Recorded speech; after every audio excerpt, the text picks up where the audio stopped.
Hmm? Le prénom, c'est nous. C'est vous? Ouais. On va devoir vérifier ça. Bonsoir, ou encore bonjour, selon l'heure à laquelle vous me suivez. C'est le mois de mars. Et si on parlait Dieu au féminin? Le deuxième personnage féminin dont nous parlerons aujourd'hui est Sarah. Si Ève, dont nous avons parlé précédemment, est la fondatrice ou la mère de l'humanité, Sarah, elle, est la mère d'une multitude. Si à Ève, il a été promis que sa semence écrasera la tête du serpent, Sarah est celle qui a porté le fils de la promesse dont la lignée produira le Christ. Sarah est connue pour être l'épouse d'Abraham, notre père ou ancêtre dans la foi.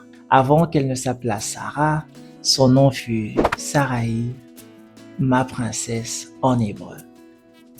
Elle deviendra plus tard Sarah, princesse ou noble, et recevra la promesse de porter en son sein Isaac.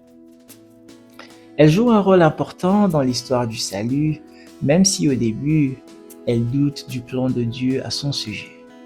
Rappelez-vous qu'elle a ri quand Abraham a reçu la visite de l'Éternel sous les chênes de Mamré dans sa tente.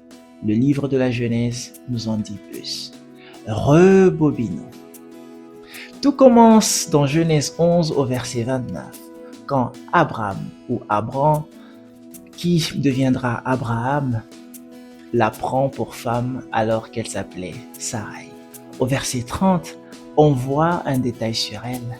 Elle était stérile, dans une époque où la maternité était centrale. L'impossibilité d'avoir un enfant était un handicap social. Après la mort de Térak, son beau-père, l'Éternel dit à son mari, « Va-t'en de ton pays, de ta patrie et de la maison de ton père, dans le pays que je te montrerai. Je ferai de toi une grande nation et je te bénirai, je rendrai ton nom grand et tu seras une source de bénédiction. Je bénirai ceux qui te béniront et je maudirai ceux qui te maudiront et toutes les familles de la terre seront bénies en toi. » Au 5e verset, on voit que Saraï était aux côtés de son mari durant le voyage. Je me demande combien de femmes sont prêtes à faire autant confiance à leur mari de manière presque aveugle. C'est une preuve de foi. Oui, je t'entends. Mais on parle des femmes ici. Dans son parcours, on voit une preuve de grande foi, de patience et de persévérance. Même si à un moment, elle a douté, elle a initié un projet contre la volonté de Dieu, elle a voulu aider l'Éternel à accomplir sa promesse en demandant à son mari de prendre sa servante Agar pour avoir Ismaël. Écoutez, elle avait 65 ans et elle a attendu 25 ans. Mais cela n'a pas empêché à celui qui a fait la promesse de tenir sa parole. Nous apprenons d'elle que Dieu accomplit ses promesses, quel que soit le temps. Malgré l'impossibilité biologique, Dieu l'a rendue capable d'enfanter. Avoir la foi ne signifie pas qu'on ne connaîtra pas des moments de doute.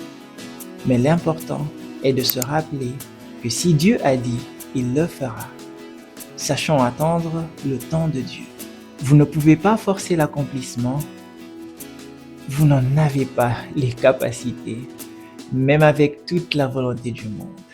Sarah est le symbole de la liberté en Christ. Galates 4 me le dit si bien. Si Abraham est le père de l'alliance, on pourrait voir Sarah comme la mère de l'alliance. Dieu a donné à Sarah hier, il peut te donner aujourd'hui. De toi sortira une postérité qui sera une bénédiction pour une multitude. Que Dieu te bénisse.